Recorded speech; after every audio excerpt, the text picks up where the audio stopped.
Hello my perfect family, कैसे हो आप सब लोग। आई होप कि आप सभी बहुत ही अच्छे होंगे।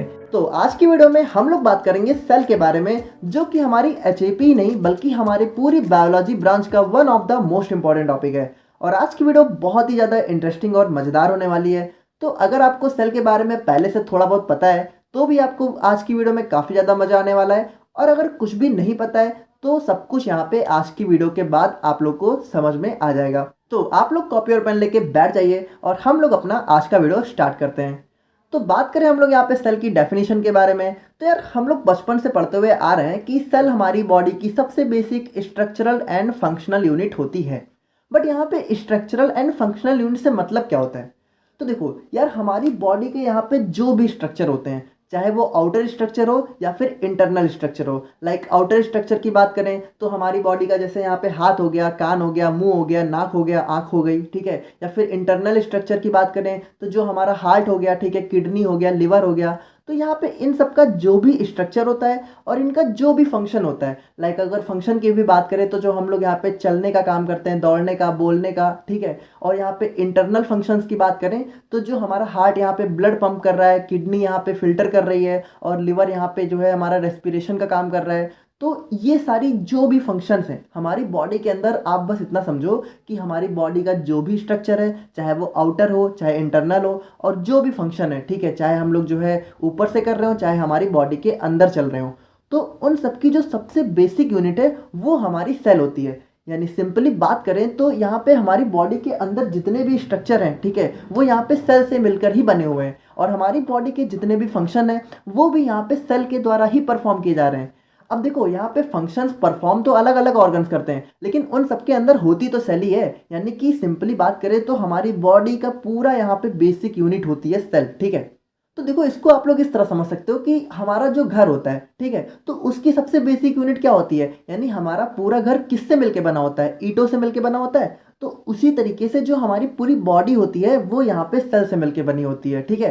यानी सेल ही यहाँ पे जो है पहले टिश्यू में कंबाइन करते हैं, फिर टिश्यू यहाँ पे ऑर्गन कंबाइन करते हैं, फिर ऑर्गन्स मिलके हमारी बॉडी बनाते हैं। अब देखो इसको आप लोग इस तरह समझ सकते हो कि जैसे हमारा जो घर होता है, ठीक है, तो सबसे पहले उसमें क्या होता है? सबसे पहले उसमें यहाँ पे ईंटें होते हैं, ठीक है। फिर यहाँ पे कई सारे ईंटें मिलके हमारी क्या करते हैं? एक दीवार का फॉर्मेशन करते हैं, ठीक है। फिर कई सारी दीवारें मिलके हमारे यहाँ पे रूम का फॉर्मेशन करती हैं, ठीक है। फिर यहाँ पे 2-3 कमरे मिलके हमारे पूरे घर का फॉर्मेशन करते हैं। तो उसी तरीके से जो हमारी सेल होती है, ठीक है, तो वो यहाँ पे कंबाइन होके यहाँ पे क्या बनाती है? टिश्यू, ठीक है। और टिश्यू यहाँ पे कंबाइन होके क्या बनाते हैं? ऑर्गन। और कई सारे ऑर्गन मिलके क्या बनाते हैं? हमारी जो पूरी बॉडी होती है उसको बनाते हैं, ठीक है। तो इसी तरीके से आप लोग जो है सेल को समझ सकते हो। तो देखो ये हमारी बॉडी का जो सबसे बेसिक यूनिट है वो क्या हुआ? वो हमारा सेल हुआ, ठीक है। अब देखो सेल को यहाँ पे सबसे पहले डिस्कवर किया था रॉबर्ट हुक ने 1665 में। लेकिन इन्होंने जो सेल डिस्कवर की थी वो यहाँ पे डेड सेल थी। तो जो हमारी फर्स्ट लिविंग सेल है उसको डिस्कवर करने का अवार्ड जाता है एंटोन वॉन लीवेनहुक को, ठीक है। लेकिन फिर भी अगर कोई आपसे पूछे कि सेल को डिस्कवर किसने किया था, तो डिस्कवर यहाँ पे रॉबर्ट हुक ने किया था। भले यहाँ पे डेड सेल थी बट सेल को डिस्कवर या फिर नेम, यानी कि सेल को सबसे पहले नाम भी इन्होंने ही दिया था, ठीक है। अब देखो जो हमारी बॉडी होती है उसके अंदर यहाँ पे 200 से भी ज़्यादा डिफरेंट टाइप्स की सेल यहाँ पे प्रेजेंट होती है। और जो हमारी सेल्यूलर स्ट्रक्चर एंड फंक्शन की स्टडी होती है, यानी सेल का यहाँ पे क्या स्ट्रक्चर है और क्या फंक्शंस हैं उनकी जो स्टडी करते हैं हम लोग, उसको हम लोग जो है सेल बायोलॉजी के अंदर करते हैं, या फिर इसी को हम लोग जो है साइटोलॉजी के नाम से भी जानते हैं। अब देखो इसको साइटोलॉजी क्यों कहते हैं? क्योंकि जो हमारा सेल है उसका बायोलॉजिकल नेम होता है साइटो, ठीक है। तो इसीलिए यहाँ पे इसको साइटोलॉजी भी बोला जाता है। तो अब हम लोग यहाँ पे सेल का एक बेसिक स्ट्रक्चर देख लेते हैं कि सेल के अंदर हमें क्या क्या देखने को मिलता है। तो देखो जो हमारी सेल होती है, ठीक है, तो उसमें सबसे पहले हमें देखने को मिलता है हमारी सेल मेम्ब्रेन, या फिर इसको हम लोग प्लाज्मा मेम्ब्रेन के नाम से भी जानते हैं। तो ये हमारी जो सेल होती है उसकी सबसे आउटर लेयर होती है, ठीक है। तो ये जो ब्लैक कलर की लेयर आपको दिख रही है, यानी जो हमारे सेल को शेप दे रही है, वो क्या होती है? हमारी प्लाज्मा मेम्ब्रेन होती है। और उसके बाद इसके अंदर हमें जो है कई सारे सेल ऑर्गेनेल्स देखने को मिलते हैं, जिसमें हमारा माइटोकॉन्ड्रिया होता है। तो इन्हीं सबको अभी हम लोग जो है बहुत ही डिटेल में एक एक करके देखेंगे, बट यहाँ पे हम लोग थोड़ा शॉर्ट में देख लेते हैं। लाइक हमारा माइटोकॉन्ड्रिया हो गया, न्यूक्लियस हो गया, cytoplasm, Golgi apparatus, endoplasmic reticulum, ribosomes, lysosomes. तो ये सारे हमारे सेल ऑर्गेनल्स होते हैं जो हमें सेल के अंदर देखने को मिलते हैं। और अब हम लोग इनको यहाँ पे एक एक करके बहुत ही डिटेल में अच्छे से देखते हैं।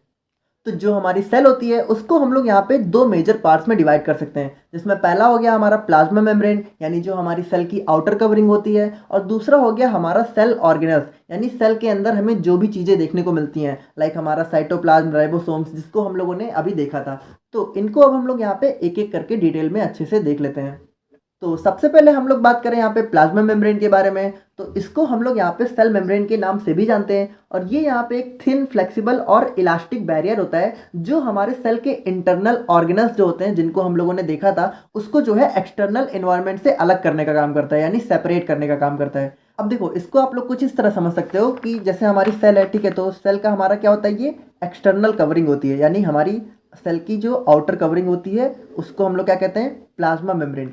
तो ये क्या करता है, तो हमारी सेल के अंदर जो भी ऑर्गेनल्स होते हैं, लाइक हम लोगों ने देखा था हमारा माइटोकॉन्ड्रिया हो गया, ठीक है, न्यूक्लियस हो गया, राइबोसोम्स हो गए, ठीक है, और जो भी हैं, ठीक है, तो इनको यहाँ पे क्या करता है कि जो हमारा एक्सटर्नल इन्वायरमेंट होता है, ठीक है, यानी कि सेल के बाहर का जो इन्वायरमेंट है उससे यहाँ पे इसको सेपरेट करता है। देखो यहाँ पे इससे सेपरेट हो रहे हैं ना, ये यहाँ पे एक्सटर्नल अलग हो गया, इंटरनल यहाँ पे अलग हो गए, तो यहाँ पे इसने क्या किया, इन दोनों को सेपरेट करने का काम किया।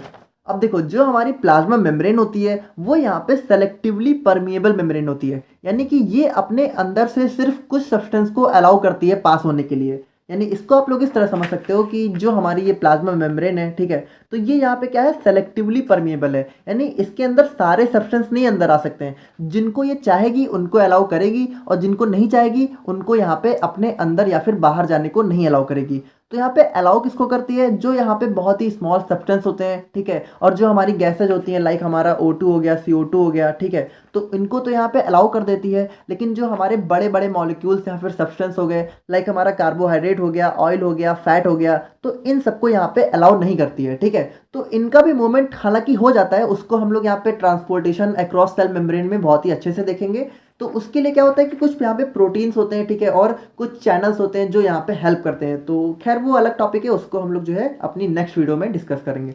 और जो हमारी प्लाज्मा मेम्ब्रेन होती है वो यहाँ पे प्रोटीन, लिपिड्स और कार्बोहाइड्रेट से मिलकर बनी होती है, जिसमें हमारा प्रोटीन जो है सबसे ज़्यादा अमाउंट में होता है, ठीक है, और उसके बाद यहाँ पे लिपिड होता है, और कार्बोहाइड्रेट यहाँ पे बहुत कम अमाउंट में होता है, यानी कि सिर्फ 1 से 2% पार्ट ही हमारा कार्बोहाइड्रेट होता है। और यहाँ पे लिपिड्स में भी जो हमारा फॉस्फोलिपिड होता है, ठीक है, वो यहाँ पे 75% पार्ट में प्रेजेंट होता है। तो देखो, जो हमारा मेन जो हमारी प्लाज्मा मेम्ब्रेन है, ठीक है, तो उसकी जो एक्सटर्नल लेयर होती है वो यहाँ पे बेसिकली फॉस्फोलिपिड से ही मिलके बनी होती है, तो उसको अभी हम लोग यहाँ पे देख लेंगे। अब हमारी जो प्लाज्मा मेम्ब्रेन होती है वो यहाँ पे बाई लेयर ऑफ फॉस्फोलिपिड से मिलके बनी होती है, यानी कि जो हमारी प्लाज्मा मेम्ब्रेन है उसके अंदर हमें फॉस्फोलिपिड की 2 लेयर देखने को मिलती है। तो सबसे पहले हम लोग यहाँ पे समझ लेते हैं कि फॉस्फोलिपिड क्या होते हैं, ठीक है।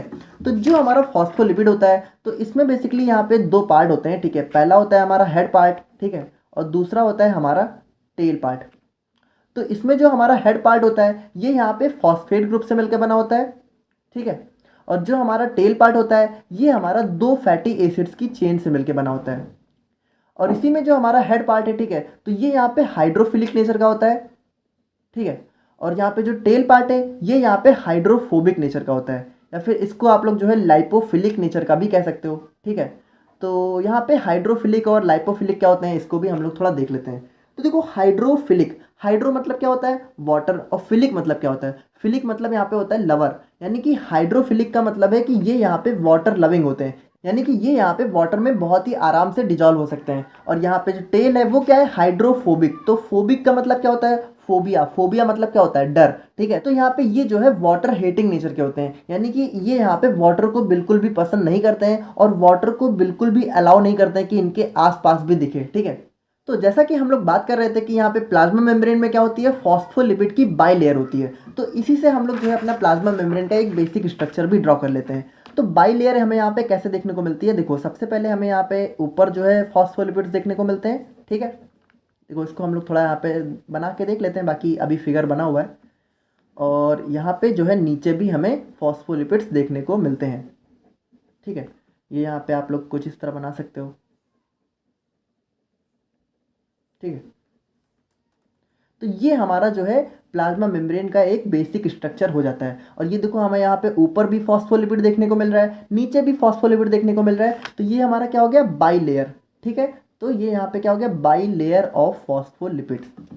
तो आई होप कि यार आप लोग समझ रहे होगे, ठीक है। और जैसा हम लोगों ने देखा था कि हेड यहाँ पे क्या होता है फॉस्फोलिपिड का, हाइड्रोफिलिक, और टेल यहाँ पे क्या होता है हाइड्रोफोबिक या फिर लाइपोफिलिक। अच्छा, लाइपो का मतलब क्या होता है ऑयल, ठीक है। तो देखो जो हमारा यहाँ पे टेल है वो वाटर को तो हेट करता है लेकिन ऑयल को यहाँ पे लव करता है, यानी कि अगर कोई ऑयली सब्सटेंस है तो उसको यहाँ पे अपने अंदर जो है ये अलाउ कर देता है कि उसके अंदर यहाँ पे मूवमेंट कर सकते हैं। तो जैसा कि हम लोगों ने यहाँ पे प्लाज्मा मेम्ब्रेन का स्ट्रक्चर देखा था कि इसके अंदर हमें क्या देखने को मिलता है फॉस्फोलिपिड की बाइलेयर। तो आप लोग देख सकते हो कि यहाँ पे ऊपर भी आप लोगों को फॉस्फोलिपिड देखने को मिल रहे हैं, नीचे भी आप लोगों को फॉस्फोलिपिड देखने को मिल रहे हैं। अब देखो बीच बीच में यहाँ पे क्या है तो इसको भी हम लोग थोड़ा समझ लेते हैं। तो देखो यहाँ पे ये जो ब्लैक पार्ट है, ठीक है, ये होता है प्रोटीन, ठीक है। और ये जो आप लोग को बीच में स्ट्रक्चर दिख रहा है ये होता है हमारा मेम्ब्रेन चैनल।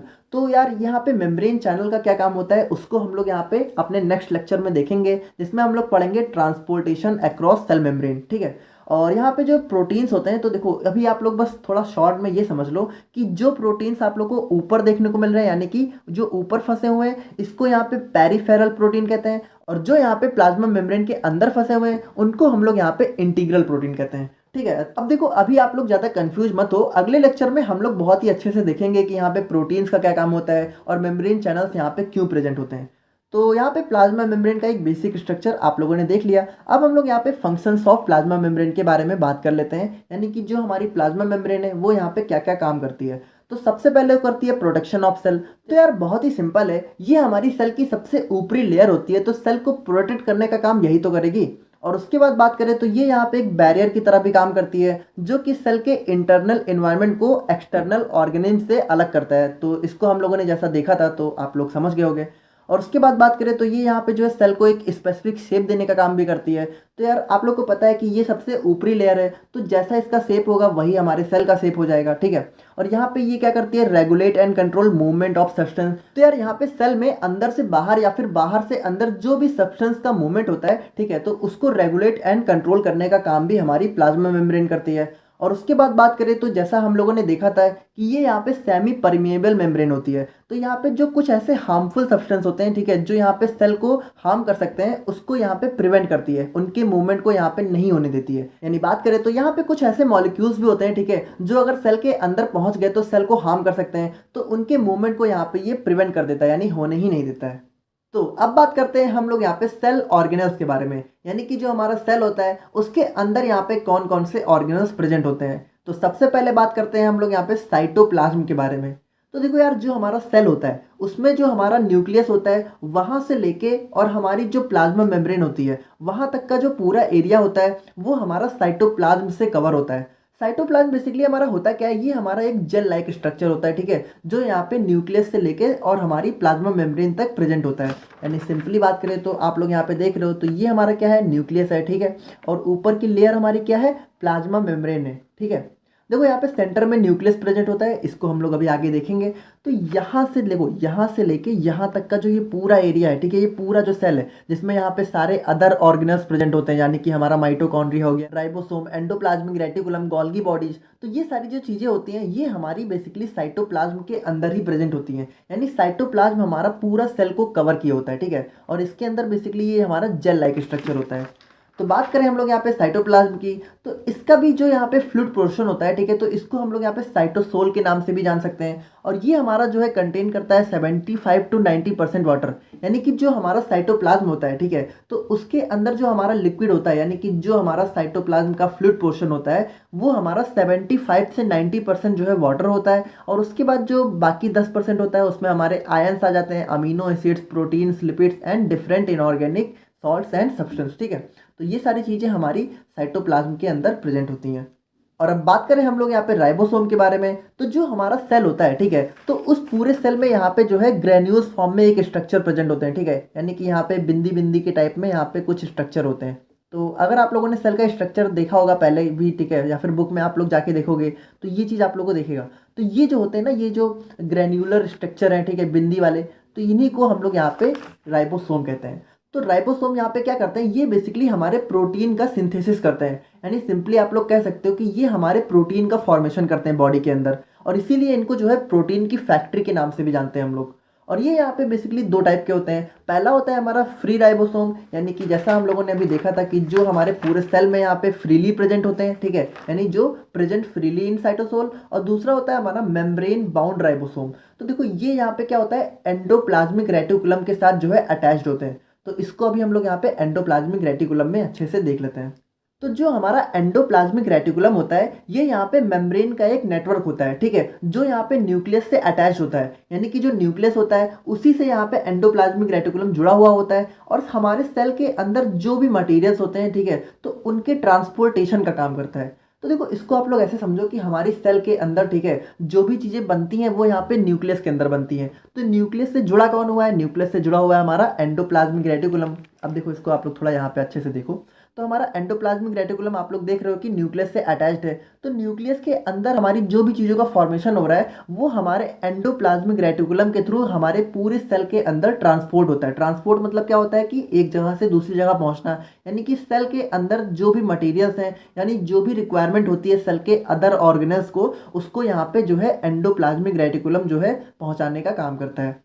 अब एंडोप्लाज्मिक रेटिकुलम यहाँ पे दो टाइप के होते हैं। पहला होता है हमारा स्मूथ एंडोप्लाज्मिक रेटिकुलम, दूसरा होता है हमारा रफ एंडोप्लाज्मिक रेटिकुलम। तो देखो स्मूथ और रफ, जैसा कि हम लोगों ने अभी राइबोसोम में देखा था कि जो हमारा दूसरा राइबोसोम था वो क्या था, मेम्ब्रेन बाउंड राइबोसोम। तो वो यहाँ पे क्या था कि अटैच था किससे, एंडोप्लाज्मिक रेटिकुलम से।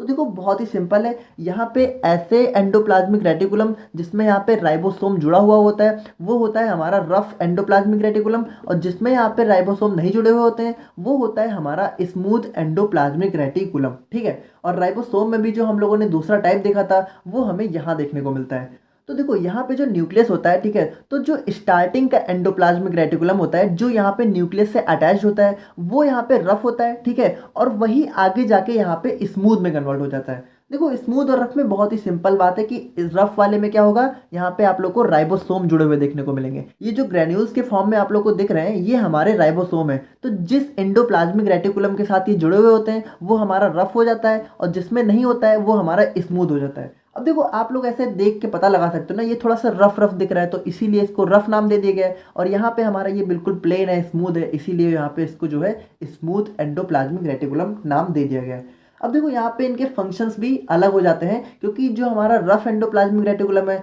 तो उसके साथ हमारा क्या जुड़ा हुआ है, राइबोसोम। और राइबोसोम हम लोगों ने अभी देखा था क्या काम करता है, प्रोटीन की सिंथेसिस का।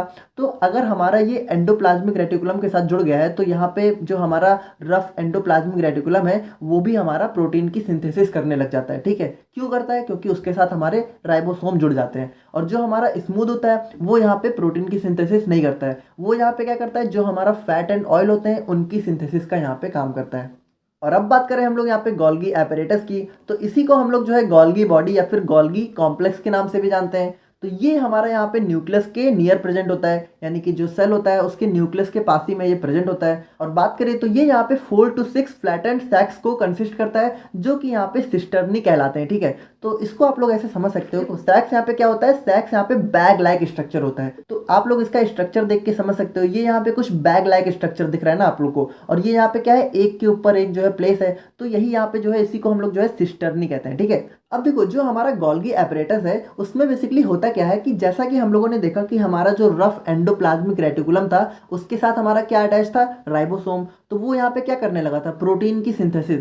तो जो प्रोटीन यहाँ पे एंडोप्लाज्मिक रेटिकुलम में बनते हैं, ठीक है, वो यहाँ पे गोल्गी एपरेटस में ट्रांसफर होने लगते हैं। यानी कि आप लोग देख रहे हो कि protein move from endoplasmic reticulum to Golgi apparatus. और गोल्गी एपरेटस में जाने के बाद क्या होता है कि देखो गोल्गी एपरेटस प्रोटीन को स्टोर भी करता है और उनको मॉडिफाई भी करता है। मॉडिफाई मतलब जो है प्रोटीन को और अच्छा बना देता है, और उसके बाद उनको जो है पूरी सेल के अंदर ट्रांसपोर्ट करने का काम भी करता है। यानी सिंपली बात करें तो देखो आपको पता है कि सेल हमारे बहुत सारे फंक्शंस कर रहे होते हैं, ठीक है। तो जहां जहां उनको प्रोटीन की रिक्वायरमेंट होती है वहां वहां जो है प्रोटीन को पहुंचाने का काम भी हमारी गोल्गी बॉडी करती है सेल के अंदर, ठीक है। और अब बात करते हैं हम लोग यहाँ पे माइटोकॉन्ड्रिया के बारे में। तो देखो माइटोकॉन्ड्रिया को यहाँ पे power house of the cell भी बोला जाता है। यानी कि देखो हमारी सेल के अंदर जैसा कि हम लोग देख रहे हैं कि सेल के अंदर यहाँ पे कितनी सारी एक्टिविटी परफॉर्म हो रही है, प्रोटीन का फॉर्मेशन हो रहा है, ठीक है, और यहाँ पे जो है कई सारे सब्सटेंस का ट्रांसपोर्ट हो रहा है। तो यहाँ पे सेल के अंदर जितने भी सारे फंक्शंस हो रहे होते हैं तो वहाँ पे सेल को वो सारे फंक्शंस करने के लिए जो एनर्जी की रिक्वायरमेंट होती है वो यहाँ पे माइटोकॉन्ड्रिया से मिलती है। यानी इसको आप लोग यहाँ पे ऐसे समझ सकते हो कि सेल के लिए माइटोकॉन्ड्रिया यहाँ पे चार्जर का काम करता है। अब देखो यहाँ पे एनर्जी मिलती कैसे है, जो माइटोकॉन्ड्रिया होता है वो यहाँ पे क्या करता है, सेल्यूलर रेस्पिरेशन का काम करता है। अब देखो यार इसके बारे में हम लोग बहुत डिटेल में नहीं जा रहे हैं वरना काफ़ी डीप में हो जाएगा, तो अभी आप लोग बस ऐसे समझ लो कि माइटोकॉन्ड्रिया यहाँ पे क्या करते हैं, सेल्यूलर रेस्पिरेशन। और जब ये लोग यहाँ पे सेल्यूलर रेस्पिरेशन करते हैं तो उस दौरान क्या होता है कि एनर्जी रिलीज होती है, ठीक है, और यही एनर्जी को जो है यूज करके हमारा माइटोकॉन्ड्रिया क्या करता है, एटीपी का फॉर्मेशन करता है। एटीपी क्या होता है, एडेनोसिन ट्राइफॉस्फेट, और इसी एटीपी को यूटिलाइज और यूज करके हमारा जो सेल होता है वो यहाँ पे परफॉर्मिंग वेरियस एक्टिविटीज, यानी कि जो हमारी वेरियस एक्टिविटीज यहाँ पे सेल के द्वारा परफॉर्म की जाती है तो वो यहाँ पे एटीपी को यूज करके किया जाता है, ठीक है। और एटीपी हमारा कौन बनाता है, माइटोकॉन्ड्रिया, और इसीलिए क्या करते हैं, इसको हम लोग जो है power house of the cell भी कहते हैं। अब देखो इसके अंदर बेसिकली दो मेम्ब्रेन होती हैं, ठीक है, जिसमें पहला होता है हमारी आउटर मेम्ब्रेन जो स्मूथ होती है और दूसरा होता है हमारा इनर मेम्ब्रेन जो कि फोल्डेड होती है। तो इसको अभी हम लोग यहाँ पे स्ट्रक्चर में देख लेते हैं। तो जैसा कि आप लोग यहाँ पे देख रहे हो कि इसके अंदर हमारी दो मेम्ब्रेन देखने को मिल रही है। पहली है हमारी आउटर मेम्ब्रेन जो यहाँ पे ऊपरी लेयर है, ठीक है, और उसके बाद जो हमारा अंदर का ये वाला पार्ट है ये हमारा क्या हो गया, इनर मेम्ब्रेन। और इनर मेम्ब्रेन आप लोग देख रहे हो कैसे यहाँ पे फोल्डेड फॉर्म में प्रेजेंट है।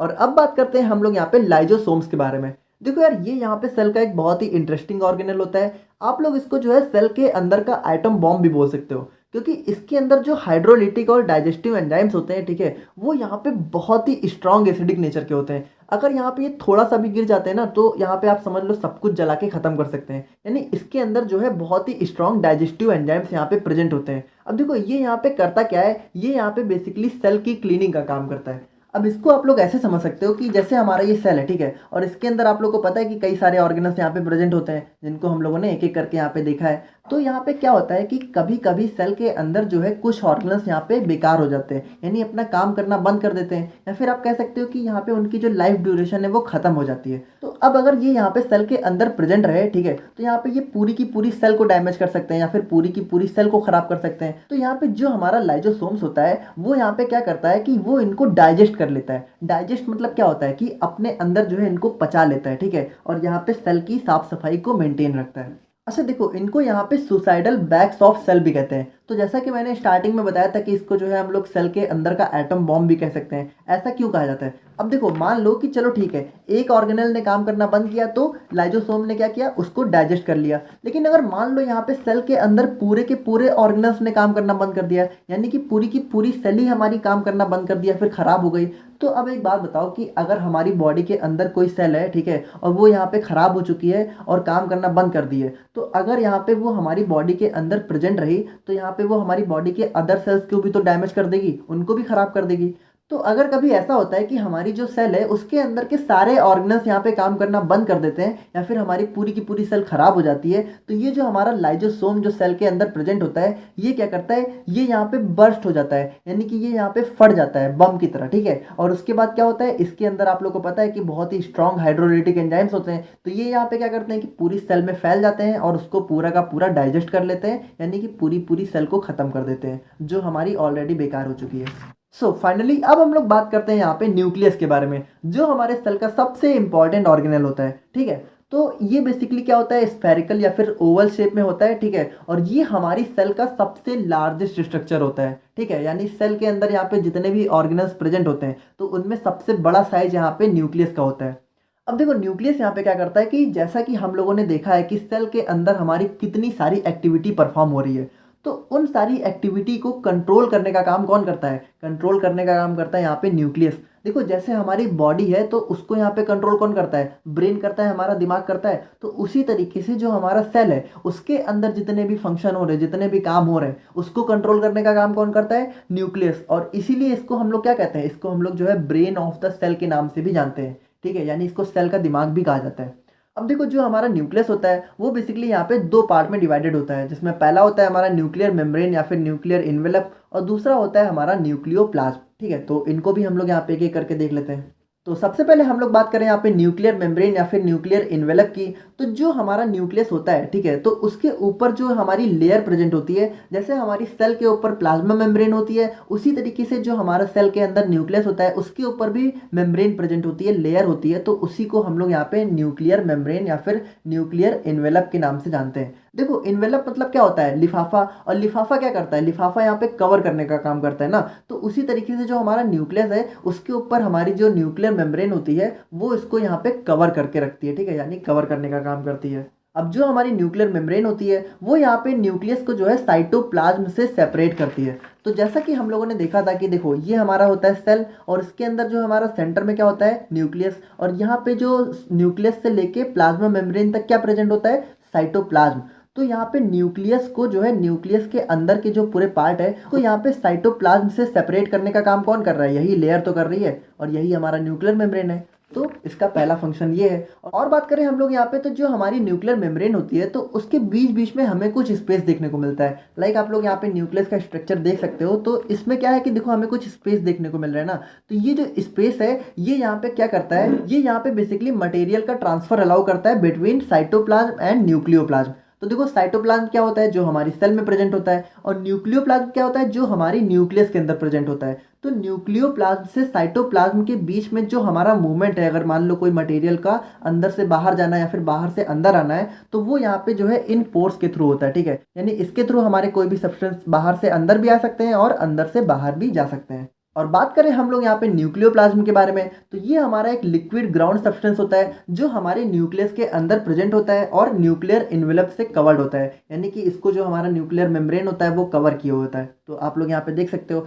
और ये जो इसके अंदर जितना भी पार्ट है, ठीक है, ये हमारा बेसिकली न्यूक्लियोप्लाज्म होता है। जैसे हमारी सेल के अंदर क्या होता है, साइटोप्लाज्म, वैसे ही हमारी न्यूक्लियस के अंदर क्या होता है, न्यूक्लियोप्लाज्म। अब ये हमारा क्या क्या कंटेन करता है, ये हमारा न्यूक्लियोलस कंटेन करता है और क्रोमैटिन फाइबर्स। तो न्यूक्लियोलस क्या होता है, ये हमारे न्यूक्लियस का सेंटर होता है। क्रोमैटिन फाइबर्स और मटेरियल्स क्या होते हैं, ये हमारे कुछ धागे लाइक स्ट्रक्चर होते हैं। जैसा आप लोग देख सकते हो कि ये यहाँ पे थोड़ा फाइब्रस स्ट्रक्चर होते हैं, ठीक है, जो हमारी न्यूक्लियस के अंदर प्रेजेंट होते हैं। तो देखो, जो हमारा ये न्यूक्लियोलस है ये यहाँ पे राइबोसोम का फॉर्मेशन करता है। राइबोसोम हमारे क्या कर रहे थे, प्रोटीन का फॉर्मेशन कर रहे थे।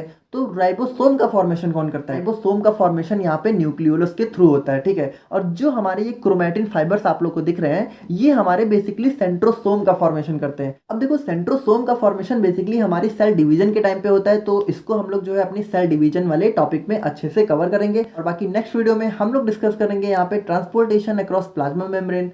तो अगर आप लोग को वीडियो अच्छी लगी हो तो आप लोग चैनल को सब्सक्राइब कर सकते हो, और मिलते हैं नेक्स्ट वीडियो में। Thank you so much.